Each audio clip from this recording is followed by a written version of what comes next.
സാറേ, സഞ്ജയ് ഗാന്ധി, രാജീവ് ഗാന്ധി, രാഹുൽ ഗാന്ധി ഇവരുടെ സ്വന്തമായിരുന്നു അമേഠി. പക്ഷെ ഇപ്പോൾ അങ്ങനെയല്ല. ഇപ്പോൾ സ്മൃതി ഇറാനിയുടെ സ്വന്തമാണ് അമേഠി. മത്സരം നടക്കുകയാണ്. കിഷോരി ലാലാണ് കോൺഗ്രസിൻ്റെ സ്ഥാനാർത്ഥി. സ്മൃതി ഇറാനിയും കിഷോരി ലാലും മത്സരിക്കുമ്പോൾ ആരോടൊപ്പമായിരിക്കും അമേഠിയിലെ ജനം? സ്മൃതി ഇറാനി. അത് കാരണം മറ്റൊന്നും കൊണ്ടല്ല. സ്മൃതി ഇറാനി ഈ സുരേഷ് ഗോപിനെ കൊണ്ട് വന്നിട്ടില്ല. ആദ്യം അവിടെ അനുസരിച്ച് തോറ്റല്ലോ. 5 വർഷം ആ മണ്ഡലത്തിൽ ഉണ്ടായിരുന്നു. അപ്പൊ ആ മണ്ഡലത്തിൽ ഈ നെഹ്റു കുടുംബത്തിന്റെ കുത്തക മണ്ഡലമാണെങ്കിൽ പോലും അവിടെ കാര്യമായിട്ട് ഡെവലപ്മെന്റ് ഒന്നും എത്തിയിരുന്നില്ല. അവിടെ ചില സർപഞ്ചുകളെയും ഗ്രാമത്തലവന്മാരുണ്ട്, അവരെയൊക്കെ കോൺഗ്രസ്സുകാരായിരുന്നു. അവരങ്ങ് സ്വാധീനിച്ച് ഇവരങ്ങ് ജയിച്ചു പോവുക എന്നുള്ളതായിരുന്നു. അവിടെ UP മൊത്തം കോൺഗ്രസ് കൈവിട്ടിട്ട് ഈ 2 മണ്ഡലങ്ങൾ ഇവരുടെ കൈ തന്നെ കിടക്കണായിരുന്നു. നെഹ്റു കുടുംബത്തിൽ പുറത്തുള്ള ആരെയും മത്സരിക്കുമ്പോഴാണ് തോറ്റിട്ടുള്ളത്. അപ്പം പക്ഷേ ഡെവലപ്മെന്റ് ഇല്ല. അവിടെയാണ് സ്മൃതി ഇറാനി അവിടെ തന്നെ ക്യാമ്പ് ചെയ്യുന്നു. അവർ AK-47 പുതിയ വേർഷൻ AK-200 എന്ന് തോന്നുന്നു. ആ തോക്ക് നിർമ്മിക്കുന്ന വലിയ ഫാക്ടറി ഒക്കെ തുടങ്ങി. അങ്ങനെയുള്ള ഒരുപാട് റോഡുകൾ നന്നാക്കി. അപ്പം ഒരു വലിയ മാറ്റം കൊണ്ടുവന്നു. അപ്പൊ ആളുകൾ ഇരിക്കുന്ന നെഹ്റു കുടുംബത്തിന്റെ ഭക്തിക്ക് പുറത്ത് വോട്ട് ചെയ്യുന്ന കാലഘട്ടം കഴിഞ്ഞു. പുതിയ ജനറേഷൻ വന്നു. ആ പുതിയ ജനറേഷനെ സംബന്ധിച്ചിടത്തോളം ഈ സ്വാതന്ത്ര്യ സമരം നേടിത്തന്നു എന്നൊക്കെ പറഞ്ഞതിന്റെ പുറത്ത് ഒരാൾക്ക് വോട്ട് ചെയ്യേണ്ട ആവശ്യം അവർക്കില്ല. അവർക്ക് എന്താ ഗുണം കിട്ടുന്ന ആളുകൾക്ക് അവർ വോട്ട് ചെയ്യും. അപ്പം നെഹ്റു കുടുംബത്തെ സംബന്ധിച്ചിട്ട് അവിടെ പോയി ഇടയ്ക്കൊരു പൊറാട്ടയും പിന്നെ അരിമപ്പാലിന്റെ ചായയും കുടിച്ചു കഴിഞ്ഞാൽ ആളുകൾ വോട്ട് ചെയ്യുന്നതായിരുന്നു രാജീവ് ഗാന്ധിയുടെയും രാഹുൽ ഗാന്ധിയുടെ ഒക്കെ ധാരണ. അത് ആളുകൾ മാറ്റി. അവരുടെ ജീവിതത്തിൽ മാറ്റം കൊണ്ടുവരുന്ന ആളുകൾ അവർ വോട്ട് ചെയ്തു. അപ്പൊ സ്മൃതി ഇറാനി അവിടെ കാര്യങ്ങൾ ഡെലിവർ ചെയ്തുകൊണ്ടാണ് അവർക്ക് കിട്ടിയത്. അവര് ആ മണ്ഡലത്തിൽ ഉണ്ടായിരുന്നു. മൂപ്പരാണെങ്കിൽ രാഹുൽ ഗാന്ധിക്കാണെങ്കിൽ ഈ പറയുന്ന വയനാട്ടിൽ വന്നു പോകുന്ന പോലെ ആണ്ടിന് സംക്രാന്തിക്ക് വല്ലം പോയൊക്കെ വന്ന് റോഡ് ഷോ നടത്തി പോകുന്നായിരുന്നു. അതുകൊണ്ട് അവർക്ക് എന്ത് കാര്യം? ഇപ്പൊ സ്മൃതി ഇറാനി അതല്ല. അവർക്ക് അവൈലബിൾ ആണ്. വിളിച്ചാൽ വിളി കേൾക്കുന്ന ദൈവമാണ്. മറ്റേ വിളിച്ചാൽ വിളി കേൾക്കാൻ കുറച്ച് ബുദ്ധിമുട്ടുള്ള ദൈവമായിരുന്നു. കാരണം അങ്ങ് ഡൽഹിയിലല്ലേ. അതിന്റെ ഇടയ്ക്ക് ഇപ്പോഴത്തെ അവിടെ മത്സരിക്കുന്ന അയാൾ വഴിയൊക്കെ വേണം ബന്ധപ്പെടാൻ. സ്മൃതി ഇറാനി അതല്ല. ഒരു 1-to-1 കോണ്ടാക്ട് ഉണ്ടാക്കി. പിന്നെ രാഹുൽ ഗാന്ധിന്റെ ലെഫ്റ്റ് ആൻഡ് റൈറ്റ് ആയിട്ട് പല ആളുകളെ അവരുടെ കൂടെ കൂട്ടി. അങ്ങനെയൊക്കെയാണ് അവർ വിജയിച്ചത്. അപ്പം അവിടെ വലിയൊരു മാറ്റം ഉണ്ടാകാൻ സാധ്യതയില്ല. വികസനമാണ് അവിടുത്തെ പ്രധാന ഡെവലപ്മെന്റ്. പിന്നെ എളുപ്പം ആക്സസിബിൾ ആയിട്ടുള്ള MP. സ്മൃതി ഇറാനിയെ സംബന്ധിച്ചിടത്തോളം അവർ വളരെ പാവപ്പെട്ട ബാക്ക്ഗ്രൗണ്ടിൽ വന്ന ഒരാളാണ്. മിഡിൽ ക്ലാസ് ബാക്ക്ഗ്രൗണ്ടിൽ വന്ന ലേഡിയാണ്. അപ്പൊ അവർക്ക് ഈ പറയുന്ന സാധാരണക്കാരെ ഈ ശോഭാ സുരേന്ദ്രനെ കൊണ്ട് പറഞ്ഞ പോലെ എളുപ്പം താതാത്മ്യം ഭാവിക്കാൻ പറ്റും. ഇവർക്ക് അവരുടെ മുഖം വളരെ സിമെട്രിക്കലാണ്. ഭയങ്കര പവർ ഫീൽ ചെയ്യും.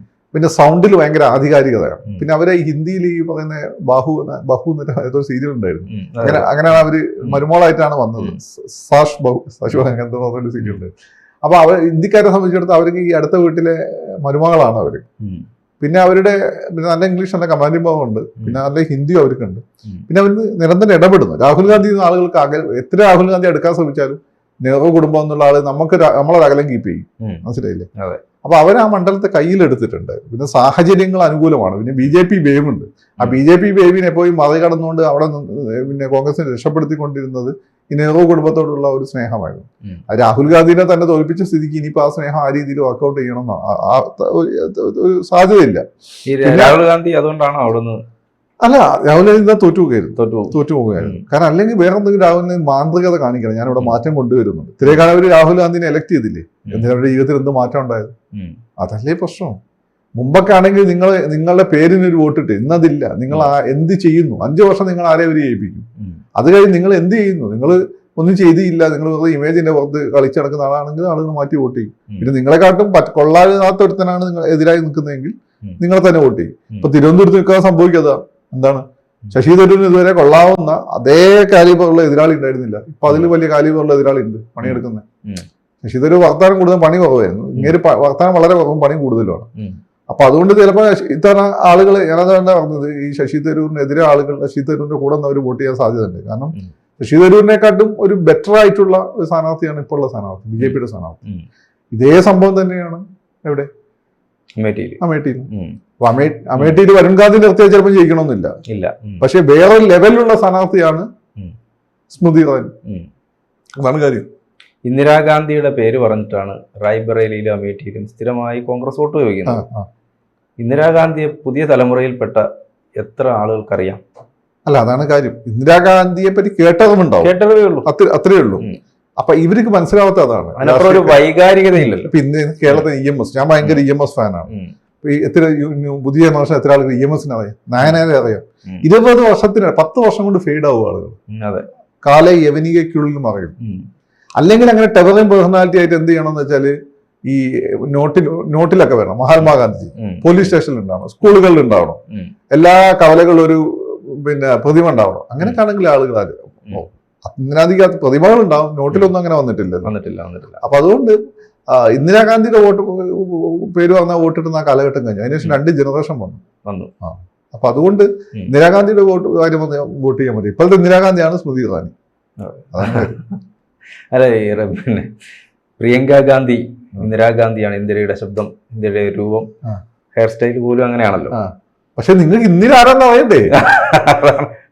നിങ്ങൾ പ്രേം നസീർ സാറിന്റെ അതേമാതിരിക്കുന്ന മന്ദിരം എന്ന് പറയുമ്പോൾ നിങ്ങൾക്ക് നസീർ സാർ ആരെന്ന് അറിയണ്ടേ? നസീർ സാറിന്റെ അതേ വൈബ് നിങ്ങൾക്ക് ഉൾക്കൊള്ളാം. ഇപ്പൊ നസീർ സാർ വന്നിട്ട് നീലഗിരിയുടെ സഖികളെ ഇങ്ങനെ പാട്ട് പാടിയാൽ അപ്പായിരിക്കും മറ്റേ ദുൽഖർ അങ്ങനെ വന്ന് ഡാൻസ് കളിക്കുന്നു, അങ്ങോട്ട് പോകും. അപ്പം ഈ ദുൽഖർ ആണോ നീലഗിരിയുടെ സഖികളെ എന്നുള്ള ഇദ്ദേഹമാണോ? അപ്പൊ ദുൽഖറിന്റെ ഭയങ്കര രസമുള്ള പാട്ടുകളുണ്ടല്ലോ. ഏതായിരുന്നു ദുൽഖറിന്റെ? വിക്രമാദിത്യനിലൊക്കെയുള്ള നല്ല പാട്ടുകളുണ്ട്. പിന്നെ ഇതിലുള്ള വാനംപോലെ എന്നൊക്കെയുള്ള പാട്ടില്ലേ, വടിമുടി ചാടിയൊക്കെ ഡാൻസ് ചെയ്യുന്നത്.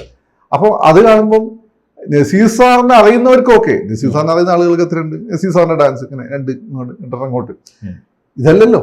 ഇപ്പൊ ദുൽഖറിന്റെ സാധനം മമ്മൂട്ടിയുടെ ഡാൻസ് പോലും അല്ല. അത് ന്യൂ ജനറേഷന്റെ മൈക്കിൾ ജാക്സൺ, ഹൃതിക് റോഷൻ, വിജയ് ഇവരൊക്കെ ഇൻസ്പയർഡ് ആയിട്ടുള്ള ഡാൻസ് ആണ് ആര് ചെയ്യുന്നത്? ദുൽഖർ ചെയ്യുന്നത്. അപ്പൊ ഈ പുതിയ പിള്ളേരെ സംബന്ധിച്ചിടത്തോളം നിങ്ങൾ നസീർ സാറാണ് അവർക്ക് മനസ്സിലാവും. അത് ദുൽഖറിന്റെ പിന്നാലെ പോകും. അപ്പൊ കോൺഗ്രസ് ഇത് മാറ്റിപ്പിടിക്കാത്ത എന്താ? അപ്പൊ ആര്? കോൺഗ്രസ് എന്നും അത് മനസ്സിലാവണ്ടേ? നിങ്ങൾക്ക് അധികാരത്തിരിക്കും കുറെ കാലത്തിരിക്കുമ്പോൾ നിങ്ങൾക്ക് ഇഷ്ടമുള്ളത് മാത്രം പറയുന്ന ആളുകളെ കണ്ടും കേട്ടുമാണ് ശീലം. അപ്പൊ നിങ്ങൾക്ക് ഈ മാറ്റം ഉൾക്കൊള്ളാൻ പറ്റില്ല. അപ്പാണ് പുതിയ ആളുകൾ എന്ത് ചെയ്യുന്നു? ഈ മാറ്റങ്ങളൊക്കെ ഞങ്ങൾക്ക് എങ്ങനെ ആ സാധനം പിടിച്ചെടുക്കുന്ന അവരാലോചിക്കും.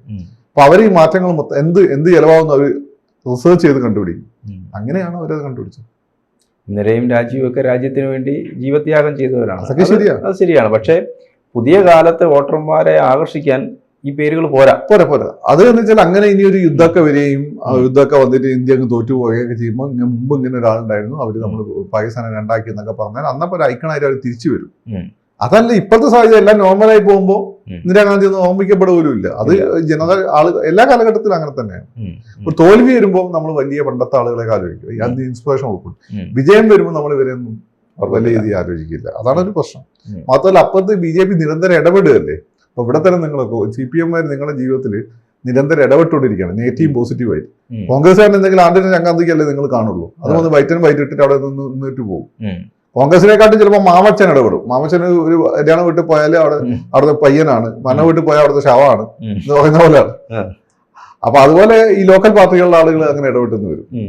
CPM ആണെങ്കിൽ ഓൾ ഇൻ ഓൾ ആയിട്ട് ഓടി നടക്കും. കോൺഗ്രസ്സുകാരെ നിങ്ങൾ അങ്ങനെ കണ്ടിട്ടുണ്ട്? ഇല്ല. കോൺഗ്രസ് എന്ത് ചെയ്യുക വെച്ചാൽ ഈ പറയുന്നതിനെ വന്നിട്ട് കൊച്ചാട്ടനായിട്ട് വന്നിട്ട് അവിടെ ഇരുന്നിട്ട് അങ്ങ് പോകും. അതാണ് പ്രശ്നം. അപ്പൊ നാട്ടുകാർക്ക് നിങ്ങൾ നിരന്തരം ഇടപെടുന്ന ആൾ വേണോ, അല്ല ഇന്നലെകളിൽ ഒരാളെ പേര് പറഞ്ഞുകൊണ്ട് നടക്കുന്ന ഒരാളെ വേണോ? അത് നിങ്ങൾ എന്ന് ചോദിച്ചു കഴിഞ്ഞാൽ ആളുകൾ അവരുടെ ജീവിതത്തിൽ ഇടപെടുന്ന ആളുകൾക്ക് ഇപ്പം വോട്ട് ചെയ്യുള്ളൂ. അവിടുത്തെ വിദ്യാസമ്പന്നരായ ആളുകൾ എനിക്കെന്ത് കിട്ടിയെന്ന് ആലോചിക്കുള്ളൂ. അല്ലാതെ പാവങ്ങളാണ് പൊതുവെ സമൂഹവും ഒരാളുകളുടെ വലിയ ഔന്നത്യമൊക്കെ കണ്ട് വോട്ട് ചെയ്യുന്നത്. സജീവമായി ഇടപെടുന്ന ആളുകളെയാണ് ഇപ്പോൾ സ്വീകാര്യരായി നിൽക്കുന്നത്. അതെ, സജീവമായിട്ട് അതാണ് സ്മൃതികളെ. മാത്രമല്ല അവർക്ക് നിങ്ങളിൽ ഒരാളാന്നുള്ള ഫീൽ ഉണ്ടാവും. അതായത് വേറെ ഏതെങ്കിലും ലോകത്ത് നിൽക്കുന്ന ആളാന്നുള്ളതുകൊണ്ടൊന്നും ഇപ്പൊ ശശി തരൂരിനൊക്കെ ഒരു ഇത്തവണ ഈ പലപ്പോഴും ഇത്തവണ ജയിച്ചാൽ പോലും അടുത്തവണ സംഭവിക്കാൻ പോകുന്നത് അതാണ്. കണക്റ്റഡ് അല്ലാതായി പോകും. വേറെ ലോകത്തേക്കുന്ന അവിടാണ് ഈ പറയുന്ന പന്ന്യൻ രവീന്ദ്രന്റെ ഒരു ഗുണം. പന്ന്യൻ രവീന്ദ്രൻ സാധാരണക്കാരുടെ കൂടെ വെക്കുന്ന ഫീൽ ഉണ്ടാക്കിയിട്ടുണ്ട്.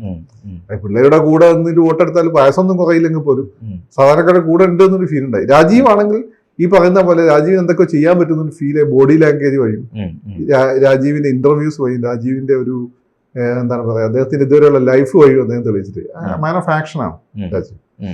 അതാണ് രാജീവിന്റെ ഒരു USP over this guy Shashi Tharoor. അതുപോലെ തന്നെയാണ് അതിൽ കുറച്ച് ശക്തമാണ് ആര് സ്മൃതിക്ക് ലോക്കൽ കണക്ഷൻ കൂടുതൽ. ചുരുക്കം പറഞ്ഞാല് ഇനി ആ മണ്ഡലം സ്മൃതി ഇറാനിയുടെ കയ്യിൽ തന്നെ. അതെ, അല്ല സ്മൃതിയല്ലോ മണ്ടത്തരം കാണിക്കും. ബുദ്ധിമതിയാണ്.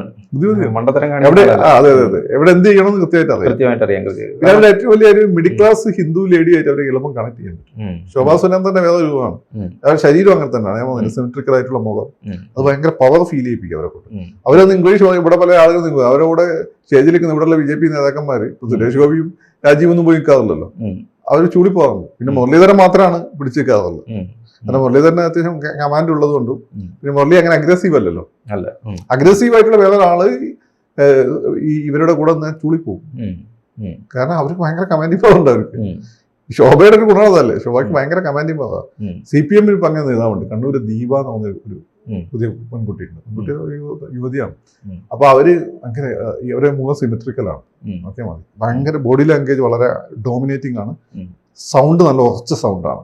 ഇതൊന്ന് ശോഭയ്ക്ക് എതിരെ CPM വെക്കാൻ പറ്റുന്ന ഒരു മുഖമാണ് ദീപ. ശോഭ ഒരു BJPക്കാര് പുറത്താക്കിയില്ല, അവർ വലിയൊരു കൾട്ടായിട്ട് മാറും അവിടെ. അല്ല, ഇപ്പോൾ വനിതാ നേതാക്കന്മാരിൽ ഇടത്ത് വരുന്ന ഏറ്റവും പെർമനന്റ് ആയിട്ടുള്ള ആള് ശോഭയാണ്.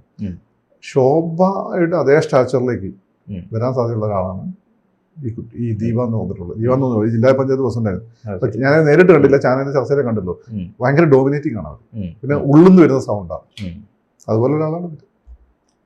എന്തായാലും ശോഭ സുരേന്ദ്രൻ, ദീപ, നമ്മൾ സ്മൃതി ഇറാനിയിൽ പറഞ്ഞു തുടങ്ങി. ഇങ്ങനെ രണ്ട് വനിതാ നേതാക്കളിലൂടെ ഇടയ്ക്ക് പ്രിയങ്ക ഇന്ദിരയൊക്കെ പോയി. ഇല്ല, അതൊന്നും ഇവരൊക്കെ വേറെ ആരുടെ അപ്പൂപ്പനെ അമ്മൂമ്മനൊക്കെ തണല് വന്നല്ലേ. അതൊന്നും ഈ പിള്ളേരോട് ഈ യുവതികളുടെ മുന്നേ അവർക്ക് പിടിച്ചേക്കാൻ പറ്റില്ല. അവസാനമായിട്ട് ഒരു ചോദ്യം കൂടെ. പ്രിയങ്ക ഗാന്ധി തെരഞ്ഞെടുപ്പിൽ എന്ന് മത്സരിക്കും? പ്രിയങ്ക അടുത്ത ഇലക്ഷൻ മത്സരിക്കും. പ്രിയങ്കനെക്കാട്ടും കൂടുതൽ എനിക്ക് തോന്നുന്നു കോൺഗ്രസിന് കുറച്ചുകൂടി ഇപ്പൊ ഈ കാലഘട്ടത്തിന് നല്ലത് വാദ്രയാണ്. കോൺഗ്രസുകാരുടെ കൂട്ടത്തിൽ ഞാൻ വാദ്രയ്ക്ക് മാത്രമേ ഒരു കോൺഫിഡൻസ് കണ്ടിട്ടുള്ളൂ. വാദ്രയ്ക്ക് ഒരു കോൺഫിഡൻസ് ഉണ്ട്. പിണറായിയെ പോലെ ഒന്നുമില്ലാത്ത ഒരു സാഹചര്യത്തിൽ നിന്ന് വന്ന ആളാണ് വാദ്ര. അയാളെ കുറുമ ബുദ്ധി കൊണ്ടാണ് കുടുംബത്തേക്ക് എതിർപ്പ് പറ്റിയത്. അങ്ങനെയുള്ള ആളുകളെ പേടിക്കണം. ഒരുപാട് അഴിമതി ആരോപണങ്ങളൊക്കെ അതൊക്കെ ഉണ്ടായി. രാഷ്ട്രീയത്തിൽ അഴിമതിയൊക്കെ ഉണ്ടായില്ല. അതൊരു ഹൈപ്പ് വരുന്ന പോലെ. രാഷ്ട്രീയത്തിൽ അഴിമതി ഒന്നും പ്രശ്നമല്ല, അത് ശിക്ഷിക്കപ്പെടണം. ഇവിടെ അഴിമതി കേസ് വന്നതിന് പല രാഷ്ട്രീയ ആളുകൾ അറിഞ്ഞത് തന്നെ. രാഷ്ട്രീയത്തിൽ അഴിമതി ഒന്നും പ്രശ്നമൊന്നുമല്ല, അത് ശിക്ഷിക്കപ്പെടണം. പ്രത്യേകിച്ച് ഉത്തരേന്ത്യൻ പൊളിറ്റിക്സ്. കേരളത്തിലാണ് പിന്നെ, കേരളത്തിൽ ഇപ്പം അത് വലിയ പ്രശ്നമൊന്നുമല്ല. മനസ്സിലായില്ലേ? അപ്പൊ അതുകൊണ്ട് എനിക്ക് തോന്നുന്നത് അത്യന്തം വാദ്രയ്ക്കാണ് കുറച്ചെങ്കിലും കോൺഫിഡൻസ് ഉള്ളത് കുടുംബത്തിൽ.